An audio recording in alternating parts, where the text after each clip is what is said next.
Fanatikman yo, mwen santi ki yo ti video sa mwen fè. Bade yo, konsey mwen jodi ya pou chak mwen ki val gade video sa. Pito souli a pa bel, men mezi yo.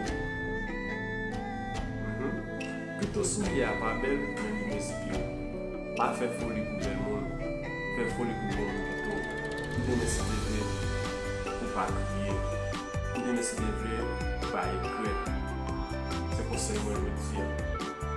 Des fois que vous avez un bel monde, vous pensez que c'est mon corps là, et pourtant il va jamais décider et qui doit être mélangé avec stress, avec un chagrin dans le cœur, vous êtes capable de passer. Et c'est pour dire, pas jamais faire folie pour bel monde.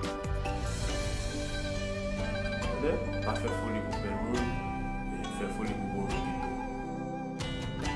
Vous pensez que c'est mon corps là, mon corps là pour faire vivre.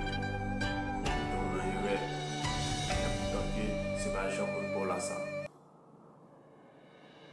Ou ka pensi ki li lave ou nan maladi, ni nan bouton.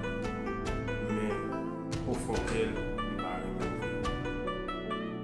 Pou fokel, li ba remen. Ou ka pensi ki moun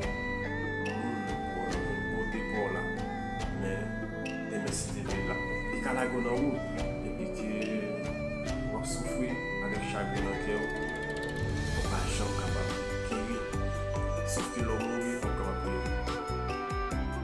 Le conseil pour nous, pas jamais faire folie pour bien, faire folie pour nous plutôt. Faire folie pour nous, on est capable de nous. Faire folie pour nous, on est pas jamais abandonné. Même si on a fait un accident, on a paralysé, on a tout le monde côté. Conseil pour nous, comme on dit Baptiste.